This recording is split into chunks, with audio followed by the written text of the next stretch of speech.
The space station was bigger than anything Tejo had ever seen. It floated in the darkness between stars, spinning slowly like a giant metal wheel. Bright lights came from thousands of windows. Ships from different worlds came and went like busy insects. Tejo pressed his face against the small window of his transport ship. His breath made fog on the glass. The Nexus Linguistic Institute, he whispered to himself. 3,000 years old.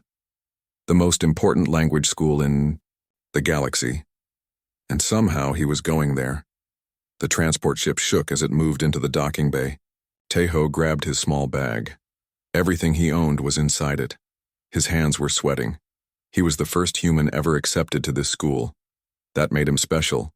It also made him very nervous. The doors opened with a loud hiss.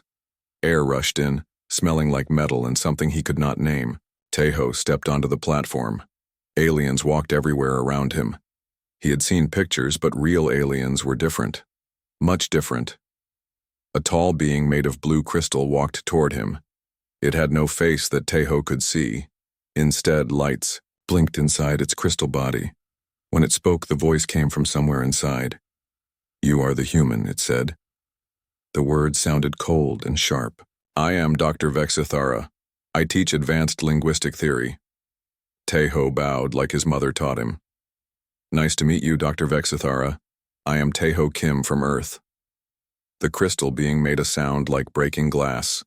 Maybe it was laughing. "Follow me, human.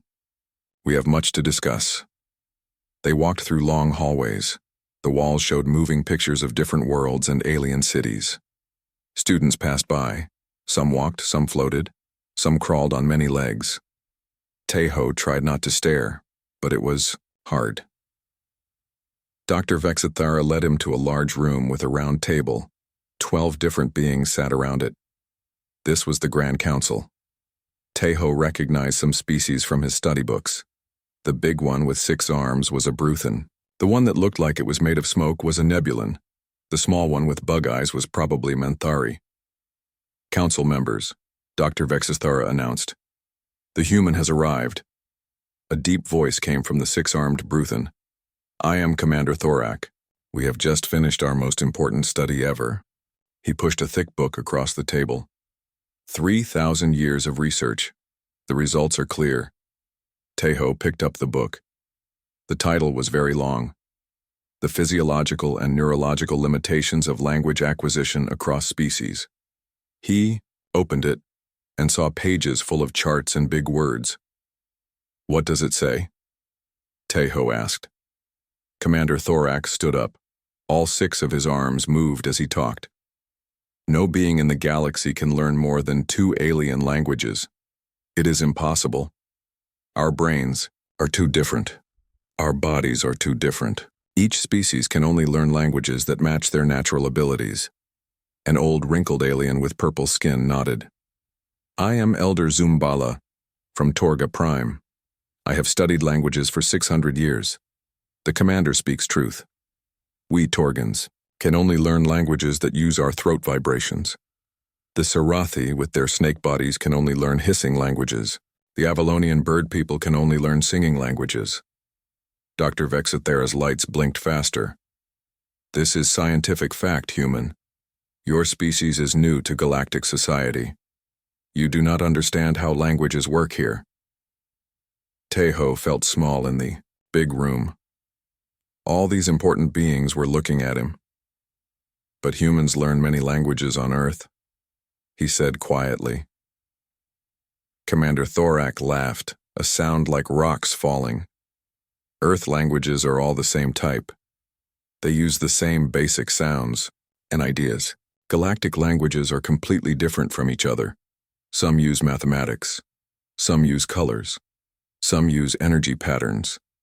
No single brain can handle such differences." The smoky Nebulan spoke in a voice like wind. "We speak through gas clouds and frequency changes. Could your solid body do this? Impossible." A beautiful being that seemed to be made of light and colors added, "We Lumari communicate by changing our body colors in complex patterns. Your skin cannot change. You cannot learn our language." Tejo looked around the table. Every alien seemed certain. Their science said it could not be done. 3,000 years of study proved it. "Where will I study?" Teho asked. Dr. Vexthera made that glass-breaking sound again. "Basic Common Galactic, of course. It is the simple trade language. Most species can learn enough to buy and sell things. Even humans should manage that much." Commander Thorak pulled out a datapad. "Your Earth government wants cultural exchange. Fine. You will attend basic classes.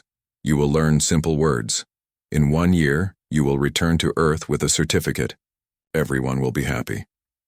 The council meeting was over. Dr. Vexithera led Taiho to a small room. It had a bed, a desk, and a window showing the stars. "Classes begin tomorrow," she said. "Do not expect too much. Humans are adequate, but not special." After she left, Taiho sat on his bed. He looked at the thick book of language studies. Pages and pages said the same thing. Impossible, impossible, impossible. But Taiho was curious. That was his problem, his mother always said. Too curious for his own good. He left his room and walked through the station. The hallways were quieter now. Most students were sleeping or studying. Taiho found a large window and looked out at the stars. Somewhere out there was Earth, his family, his old life. Voices came from a classroom nearby. Taiho moved closer and listened. Beautiful singing came through the door. It sounded like music, but he could tell it was language. The Avalonian song speech that Elder Zumbala mentioned. He moved to another classroom. Strange clicking and mathematical sounds came from inside. Numbers and equations seemed to dance in the air. This must be the Keth numerical language.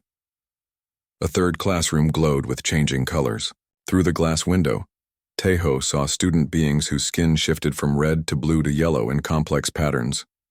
The Lumari color language. Each language was completely different. The council was right about that. But Taiho felt something, strange as he listened. His brain tried to find patterns. His ears picked up rhythms. His eyes tracked the color changes. Maybe the council was right. Maybe it was impossible. But maybe they had never met a human who was too curious to give up. Taiho went back to his room. He did not sleep much that night. Instead, he listened to the sounds of the station. Hundreds of different voices speaking dozens of different languages. To most beings, it was just noise. To Taiho, it sounded like a puzzle waiting to be solved. Morning came too soon. Taiho went to his first class, Basic Common Galactic. The teacher was a bored-looking alien with tentacles instead of arms. Most of the other students looked bored, too. "Repeat after me," the teacher said in a tired voice. "Greetings, I am from..." Taiho repeated the words. They seemed too simple, too easy. While the other students struggled with pronunciation, Taiho found himself thinking about the singing he heard last night, the mathematical clicking, the color patterns the teacher noticed. "Human student, pay attention, this is difficult material." But it was not difficult. Not for Taiho. And as he sat in that basic classroom surrounded by students learning simple trade words, he made a decision. He would not give up. He would not accept impossible. He was human. And humans were curious. Taiho's second week at the academy was different from his first. He still went to Basic Common Galactic class every morning. He still repeated simple words with the other struggling students. But now he had a secret plan. Every afternoon, when other students rested or played games, Taiho explored the massive station. The Nexus Linguistic Institute was like a small city floating in space. It had thousands of rooms, hundreds of classrooms, and millions of books and recordings. His teacher, Professor Keldar, did not seem to care where students went after class. "Learn your basic words," the tentacled being would say. "Do not worry about advanced studies. They are not for beginners." But Taiho was very curious about those advanced studies. He found the library on level 15. It was huge, with floating shelves that moved up and down like elevators. Alien students sat at strange desks designed for their different body shapes. Some had long necks, Some had multiple arms, some were very small or very large. Tae-ho walked between the shelves. He saw books written in symbols he could not read. He found recordings that made sounds he had never heard. Everything was organized by species and language type. "You look lost, human." Tae-ho turned around. A young alien with big compound eyes and thin arms was looking at him. It looked like a cross between a person and a grasshopper. "I am Crix," the being said. "I am Manthari. This is my second year here." "I am Tae-ho," he replied. "I am trying to learn about different languages." Crix made a clicking sound that might have been laughter. "You are in Basic Common Galactic class, yes? Why do you want to know about advanced languages?" Tae-ho was not sure how to answer. "I am curious. On Earth, humans learn many different languages. I thought maybe you could learn alien." "Languages too?" Crix's big eyes blinked. "The professors say it is impossible. Each species can only learn languages that match their biology." They walked together through the library. Crix showed Tae-ho different sections. The Avalonian section played soft music. The Keth section had computers that showed moving numbers. The Sarathi section was kept very warm for the snake-like aliens. "See?" Crix said. "Each language needs special conditions, special bodies, special brains. Humans are generalists. You are not specialized for anything." That night, back in his small room, Tae-ho thought about what Crix had said. Generalists, not specialized. On Earth, that was sometimes called a weakness. Jack of all trades, master of none. But maybe it was also a strength. The next day, Tae-ho asked his teacher a question. "Professor Keldar, where are the old language recordings kept?" The professor's tentacles wiggled with annoyance. "Why do you ask such things? Focus on your basic lessons." "I want to understand how languages develop," Tae-ho said. It was partly true. Professor Keldar sighed, a sound like air leaking from a balloon. "Sub-level 3, the archive section. But you need special permission to enter. Only advanced students and researchers are allowed." After class, Tae-ho went to sub-level 3. He found the archive section behind heavy metal doors. A security scanner beeped as he approached. Red lights flashed. "Access denied," a computer voice said. "Student level insufficient." Tae-ho looked at the scanner. It was old, maybe hundreds of years old. He put his hand on the scanning plate. The machine made strange noises. Lights blinked in patterns. Then, suddenly, the doors opened.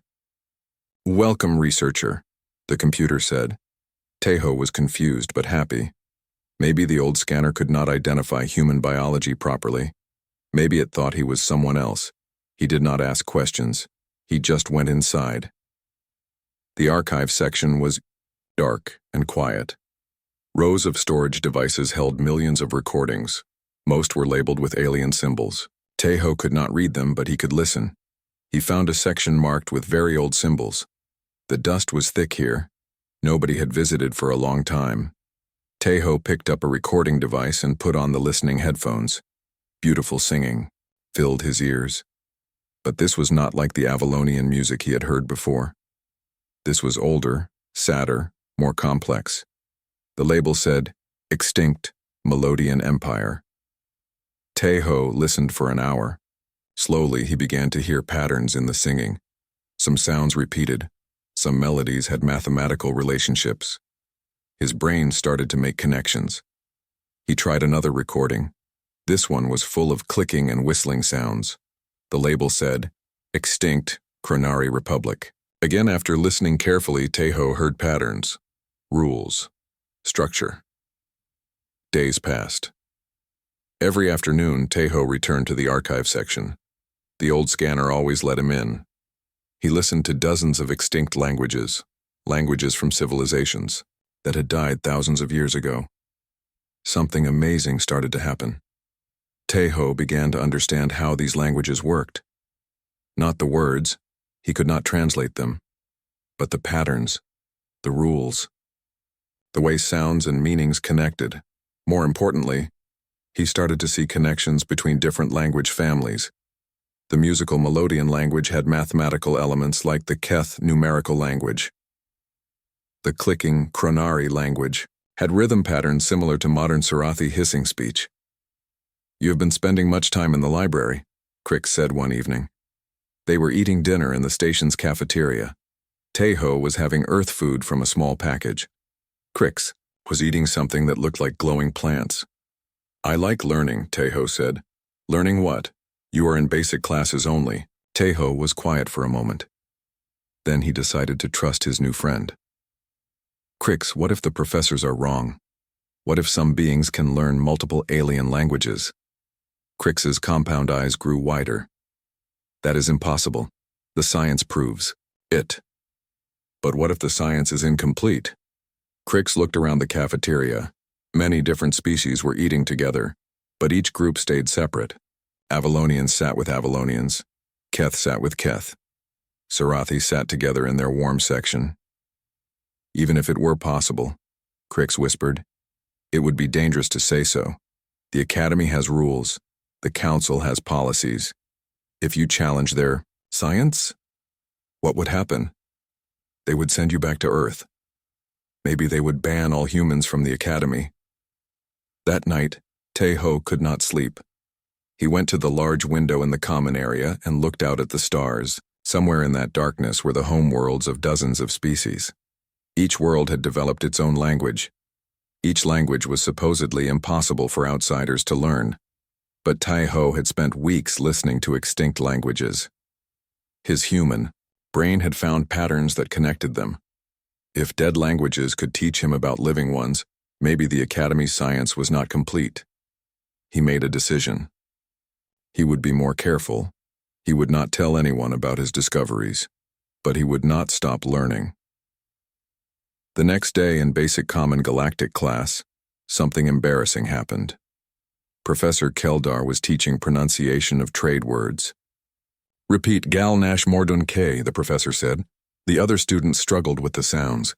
Their mouths and throats were not designed for these particular combinations. But when Teho repeated the phrase, it came out perfectly. Professor Keldar's tentacles stopped moving. Again, human. "Galnash Mordun K," Teho said. The pronunciation was flawless, better than most advanced students could manage. The classroom went quiet. Other students stared at Teho. Professor Keldar made notes on a datapad. "Class dismissed," the professor said suddenly. "Human student remain here." When they were alone, Professor Keldar studied Teho carefully. "How long have you been studying Common Galactic?" 2 weeks, Teho answered honestly. "Impossible. That pronunciation requires months of practice. Show me your throat structure." Teho opened his mouth. Professor Keldar used a small light to look inside. The tentacled being made surprised noises. "Your vocal apparatus is unusual. Very flexible. Most species have specialized sound-making organs, but humans seem to have general-purpose systems." "Is that bad?" Professor Keldar put away the light. "It is unexpected. I must report this to Dr. Vexuthara." As Teho left the classroom, he felt worried and excited at the same time. His secret was starting to come out. The Academy would notice him now. That could be good or very bad. But he had learned something important. His human vocal cords could make sounds that other species found difficult. Combined with his pattern recognition abilities, this might be the key to learning alien languages. That afternoon, he returned to the archive section. But this time, he did not just listen to the recordings. He tried to repeat them. The old extinction. Languages flowed from his throat like music, like mathematics, like poetry from distant stars. 3 days after Professor Keldar reported Teho's perfect pronunciation, Dr. Vexuthara appeared at his Basic Common Galactic class. The crystal being stood at the back of the room, her inner lights blinking as she watched. Teho tried to act normal. He repeated the simple phrases with the other students. He pretended to struggle with pronunciation like everyone else, but it was hard to hide his abilities now. "Human student," Professor Keldar called. "Please demonstrate yesterday's lesson for our visitor." Teho's heart beat faster. He knew Dr. Vexithara was testing him. He spoke the common galactic phrases slowly, trying to make small mistakes. But his voice was too clear, too perfect. Dr. Vexithara's lights blinked faster. She made notes on her datapad. After class, she approached Teho. "Walk with me, human. We need to talk." They went to her office, a room filled with crystals that hummed with soft music. Dr. Vexithara sat behind a desk made of the same blue crystal as her body. "Your progress is unusual," she said. "Professor Keldar says you learn in 2 weeks what takes most students 2 months. Explain this." Teho chose his words carefully. "Maybe humans are good at learning languages. On Earth, some people speak 5 or 6 different languages. Earth languages," Dr. Vexithara said coldly, "all based on the same biological systems. This is different. Show me." She activated a recording device. Strange clicking sounds filled the room. It was Keth numerical language, the mathematical communication system. This says, "The probability of success equals the square root of effort times opportunity." Can you understand it? Teho listened to the clicking patterns. His brain processed the mathematical relationships between sounds. Slowly, amazingly, meaning began to form. It talks about success in math," he said carefully. Dr. Vexithara went very still. Her inner lights stopped blinking completely. "Impossible," she whispered. "You have never studied Keth language. How can you understand even basic concepts?" Before Teho could answer, she activated another recording. This time, beautiful singing filled the room. Avalonian song speech, the language that connected words to emotions and music. The melody spoke of sadness and hope mixed together. It told a story about a young bird learning to fly despite being afraid of heights. Teho felt the emotions as clearly as if someone had told him the story in his own language. "It is about a bird," he said quietly. "Learning to fly. Being scared, but trying anyway." Dr. Vexithara stood up so fast that her crystal body rang like a bell. "This is not possible. Your species cannot have these abilities. Our science proves it." "Maybe your science is wrong," Teho said, then immediately wished he had stayed quiet. "Wrong?" Dr. Vexithara's voice became very cold.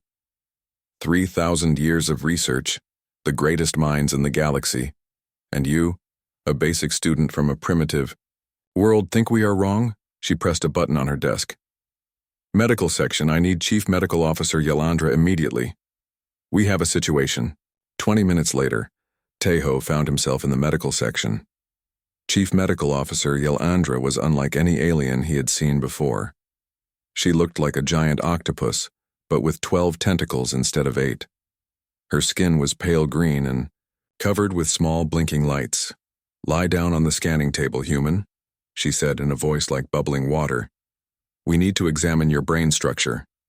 The scanning table was cold and made humming noises. Bright lights moved over Teho's head while machines beeped and clicked around him. Dr. Vexithara stood nearby, watching everything. "Fascinating," Chief Medical Officer Yelandra said after an hour of tests. "Dr. Vexithara, look at these readings."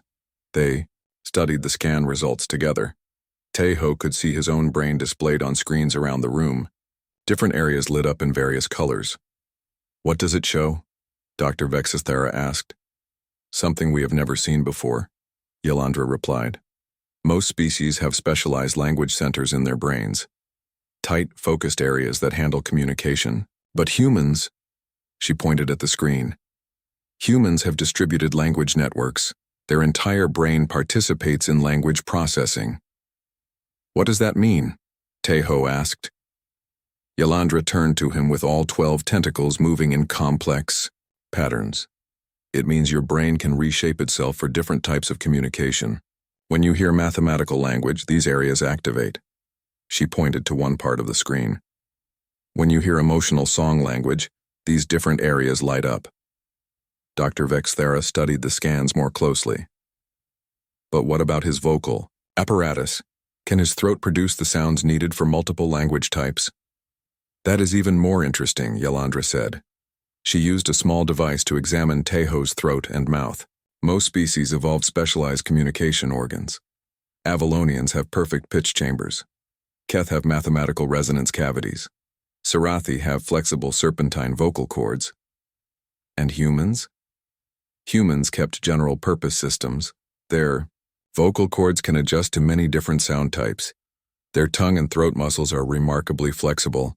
They are not perfect at any one type of communication, but they are adequate at many types. Dr. Vexathera was quiet for a long time. Her inner lights blinked in slow, thoughtful patterns. "This changes everything," she finally said. "If humans can actually learn multiple galactic languages, our entire understanding of linguistics is incomplete." News of Taeho's brain scans spread quickly through the academy. Within hours, other professors came to see the results. Some were excited by the scientific discovery. Others were worried about what it meant. Taeho returned to his room that evening, feeling confused and scared. Everything was happening too fast. He had wanted to learn quietly, but now everyone was watching him. Crix was waiting outside his door. The Manthari student looked nervous. "Everyone is talking about you," Crix said. "They say you can understand languages you never studied. Is it true?" Taeho nodded. There was no point in hiding it anymore.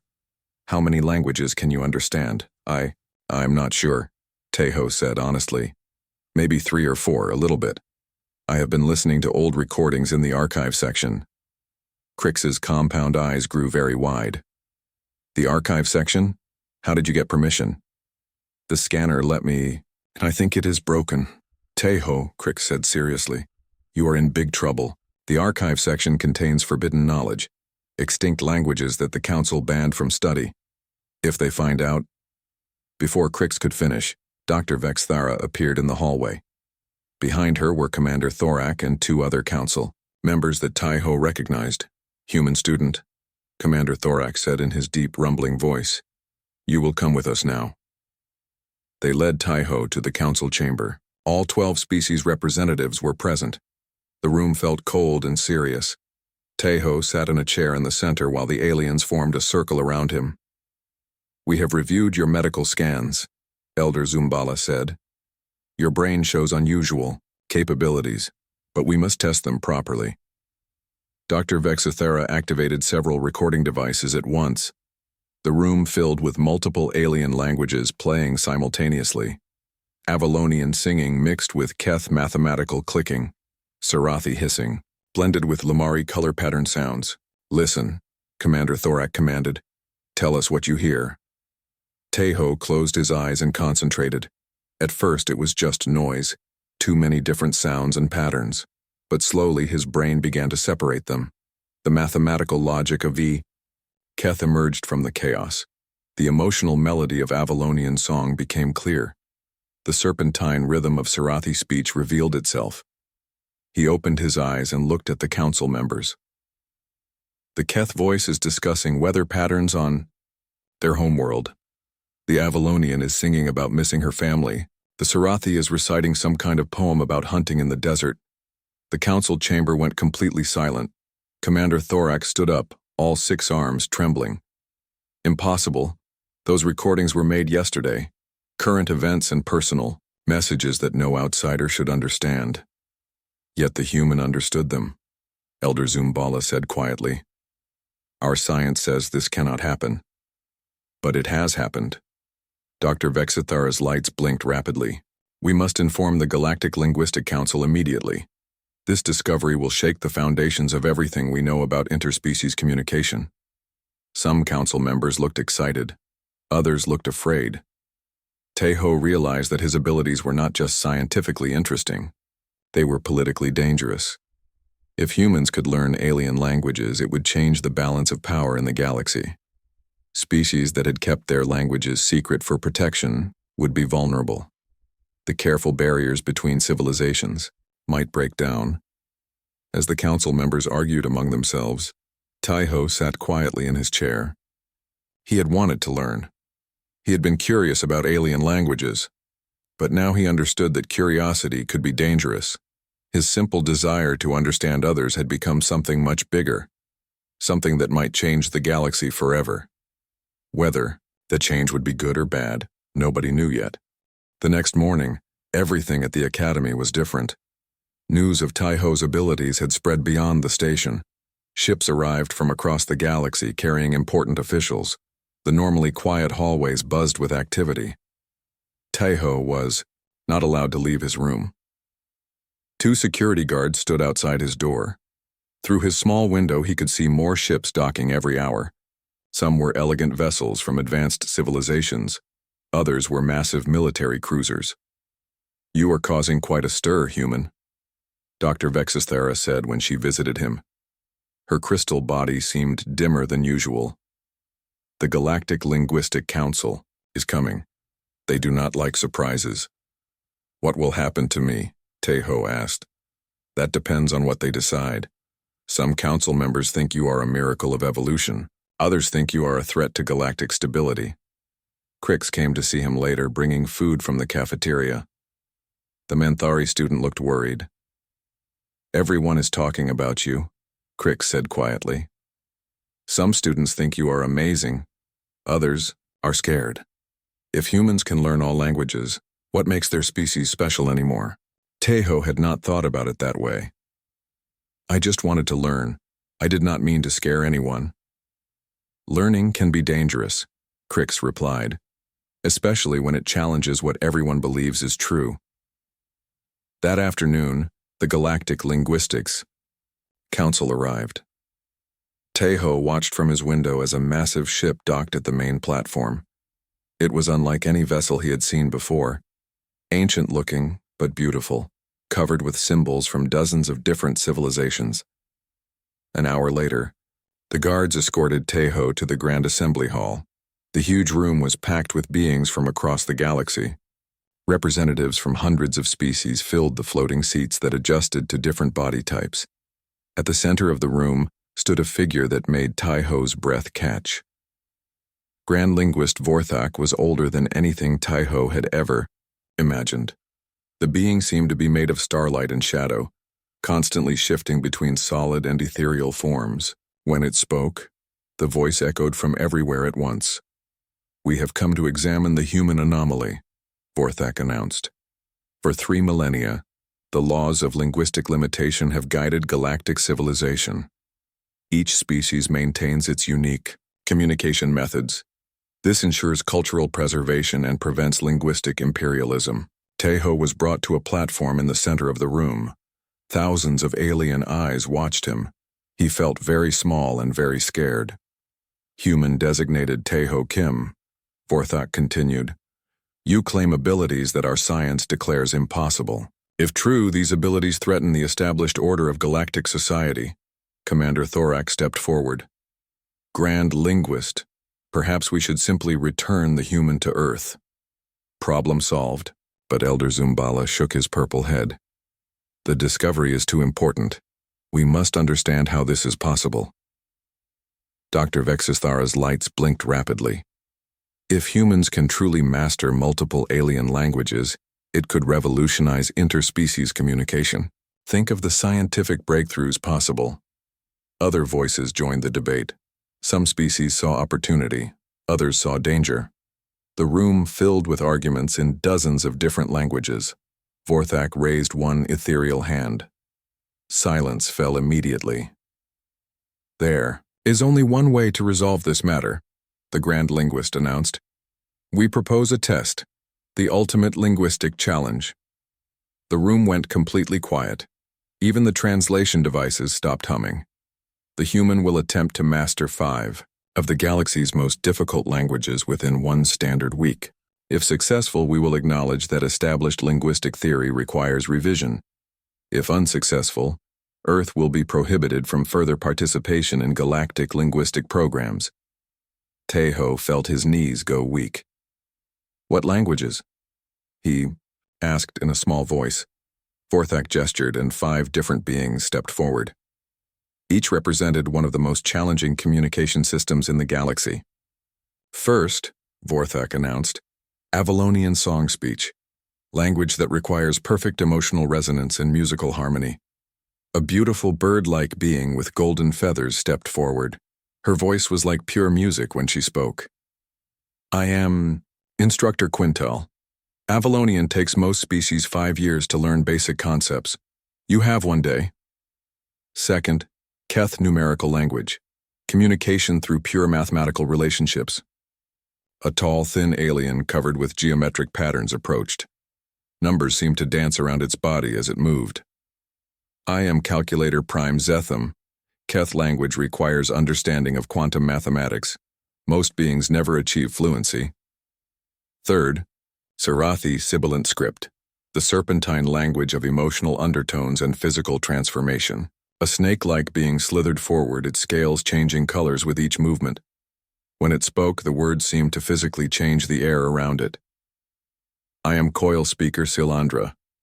Our language requires your body to become the words. Impossible, for rigid form species. Fourth, Lumari prism communication, language of light, color, and visual harmony. A being made of living light stepped forward. Its body shifted through every color Teho could imagine and many he could not. I am spectrum voice Dalyara. Our language requires seeing beyond normal vision. Your human eyes cannot perceive the necessary wavelengths.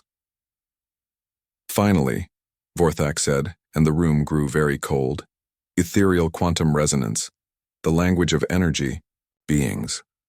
Communication through controlled manipulation of reality itself. A figure appeared that was barely visible, like heat waves rising from hot pavement. When it spoke, Teho felt the words more than heard them. I am Echo being Nulvash. Our language exists beyond physical limitations. No solid form species has ever learned even basic concepts. Teho stared at the 5 instructors. Each represented a completely different way of thinking and communicating. Learning one would be difficult. Learning all 5 in a week seemed impossible. These languages require not just memory, Vorthak explained, but fundamental changes in how you perceive reality. Avalonian demands emotional transformation. Keth requires mathematical consciousness. Sarathi needs physical adaptation. Lumari calls for sensory evolution. Ethereal demands quantum awareness. What if I fail? Teho asked. Earth will be banned from Galactic Linguistic Society. No human will ever again be permitted to study alien languages. Your species will remain forever, limited to basic trade communication. The weight of responsibility crashed down on Teho. Not just his own future, but the future of all humanity depended on what he did next. Commander Thorak looked satisfied. The challenge is impossible. No being has ever mastered more than 2 alien language families. The human will fail, and this disruption will end. But Dr. Vexithera stepped forward. I volunteer to assist with the scientific observation of this attempt. Regardless of outcome, we may learn valuable information about linguistic acquisition. I also volunteer, said Chief Medical Officer Yelandra. The human's brain activity during this attempt could provide unprecedented data. Crix pushed through the crowd. I request permission to serve as emotional support for my friend during this challenge. Grand Linguist Vorthak considered all the requests. Permitted, but remember, the human must achieve true fluency in all 5 languages. Basic understanding is not sufficient. He must demonstrate cultural comprehension, emotional resonance, and practical application. You have 7 standard days, Vorthak announced to the entire assembly. The galaxy will watch. Science will be tested. The future of interspecies communication hangs in the balance. As the assembly dispersed, the 5 instructor aliens surrounded Teho. Each looked at him with different expressions, some curious, some doubtful, some almost sympathetic. Human, Instructor Quintal said in her musical voice, do you understand what you have agreed to attempt?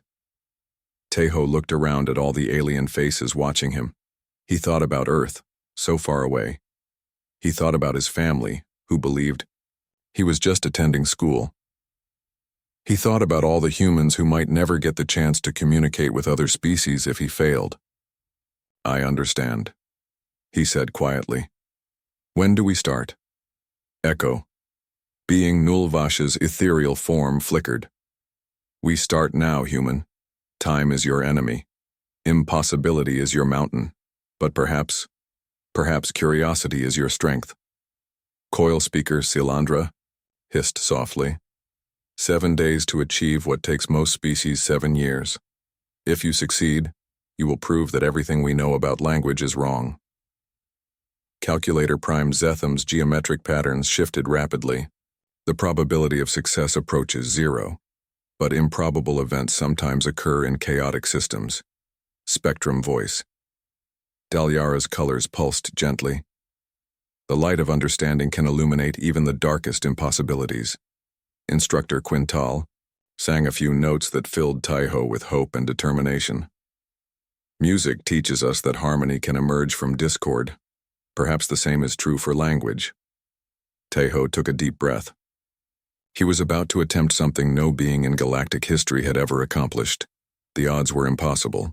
The consequences of failure were severe, but he was human, and humans had always been curious enough to try impossible things. "Let us begin," he said. Day 1 began before dawn. Taiho woke up in a special room designed for the challenge. The walls could change color, temperature, and even gravity to help him learn different alien languages. Equipment from across the galaxy surrounded him. Instructor Quintal entered first, her golden feathers catching the light. "We begin with Avalonian song speech," she said. "But first you must understand, our language is not just words. It is emotion made into sound." She began to sing. The melody was beautiful, but Taiho could feel something deeper. The music carried sadness, joy, hope, and fear all at the same time. It told stories without using any words he recognized. "How do I learn this?" Taiho asked. "You must open your heart," Quintal replied. "Human emotions are strong, use them. Let your feelings become music." For hours, Taiho tried to sing like Quintal. At first, his voice was flat and empty. The sounds were right, but the emotion was missing.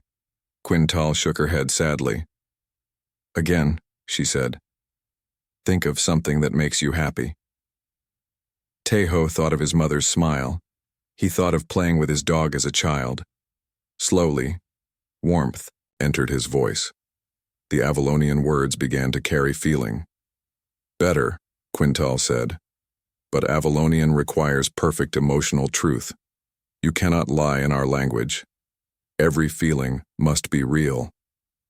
By the end of day 1, Taiho could sing simple phrases that carried basic emotions, but he needed much more to achieve fluency. Day 2 brought Calculator Prime Zetham and the Keth mathematical language.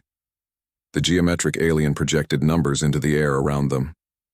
"Forget words," Zetham said. "Think only in equations. Reality is mathematics. Communication is calculation." Zetham taught Taiho to see the universe as a giant equation. Every object, every action, every thought could be expressed as numbers and relationships. When Taiho looked at a chair, he learned to see its dimensions, weight, atomic structure, and probability of existence. "Now," Zetham said, "tell me about yourself using only mathematics." Taiho struggled. How could he express his hopes and dreams using numbers? But slowly he began to understand. His height was a measurement. His age was a calculation. His relationship with his family could be shown as statistical bonds. "I am probability pattern 0.7, emotional coefficient 8.2, learning variable increasing at rate 1.4, Taiho said in clicking Keth sounds. "Adequate," Zetham replied. "You begin to think mathematically. Continue." Day 3 and 4 belonged to coil speaker Silandra and the Sarathi language. This was the hardest challenge yet. Sarathi words required Taiho to move his entire body like a snake. "Your rigid human form is a limitation," Silandra hissed, "but flexibility can be learned. Watch." She demonstrated how each word required different body positions. Some phrases needed flowing movements, others required sudden, sharp motions. The meaning came not just from sounds, but from how the speaker moved. Taiho practiced for hours. His muscles ached, his spine protested. But gradually he learned to make his human body flow like water. When he spoke Sarathi words about hunting, he crouched low and moved with predator grace. When he discussed weather, his movements became like wind and rain. Surprising, Silandra admitted. Your species adapts better than expected. Day 5 challenged Teho with Spectrum voice Dalyara and Lumari color language. This seemed impossible. Humans could not change their skin color to communicate.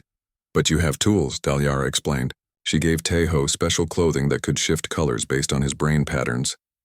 Think the color. Feel the meaning. Let your thoughts become light. Teho learned that red meant anger or passion. Blue indicated sadness or calm. Yellow showed happiness or energy. But Lumari communication was more complex than simple colors. Patterns mattered. Speed of change mattered. Brightness levels carried meaning. He practiced making his clothing tell stories through color. A simple greeting required 7 different color changes in precise sequence. More complex ideas needed dozens of shifting hues working together like a light symphony. You learn quickly, Dalyara said, her own colors pulsing with approval. Few solid beings understand our visual poetry so well. Day 6 brought the final and most impossible challenge. Echo being Nulvash taught ethereal quantum resonance, communication through controlled reality manipulation. This language does not use sounds or colors or movements, Nulvash explained, its form barely visible. We speak by changing the quantum state of existence around us. We make reality itself carry meaning. Teho could not understand how this was possible. How could anyone change reality just by thinking? Small changes, Nulvash said. Make the air slightly warmer. Change the probability that a coin will land heads or tails. Shift the quantum vibration of nearby atoms. For hours, Teho focused intensely. He imagined making the air around him warmer. He concentrated on changing the way light bent near his hands. Nothing seemed to happen. Then suddenly, he felt something shift. The temperature around him changed, by just 1 degree. A nearby crystal began humming at a slightly different frequency. Impossible, Nulvash whispered. Solid beings cannot manipulate quantum fields. Yet, you just did. Day 7 arrived too quickly. The Grand Assembly Hall was packed with beings from across the galaxy. Ships surrounded the station, carrying representatives who wanted to witness this historic test. Grand Linguist Vorthak stood at the center of the room. Human Teho Kim, you will now demonstrate mastery of 5 galactic languages. True fluency requires not just communication, but cultural understanding and practical application.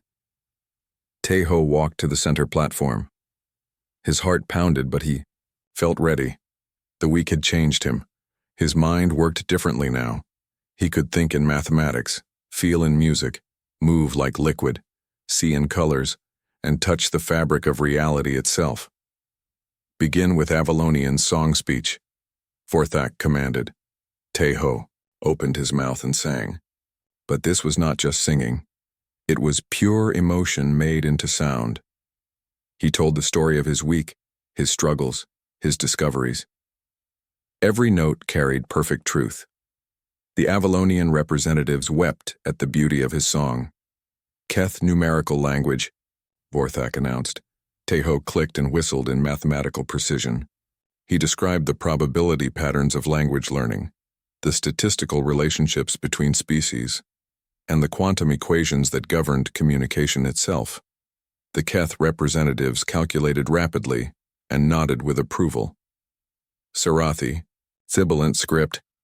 Teho's body flowed like water as he hissed and moved in serpentine grace. He spoke of hunting knowledge, of patience and striking at the right moment, of the wisdom that comes from watching and waiting. His human form moved with perfect reptilian elegance. Lumari prism communication. Teho's special clothing erupted in complex color patterns. Stories of light danced across his form, tales of starbirth, rainbow creation, and the poetry that exists in pure visual beauty. The Lumari representatives pulsed with excited colors. Finally, ethereal quantum resonance. The room grew very quiet. This was the ultimate test. Teho closed his eyes and reached out with his mind. Around him the air began to shimmer. Crystals hummed in harmony.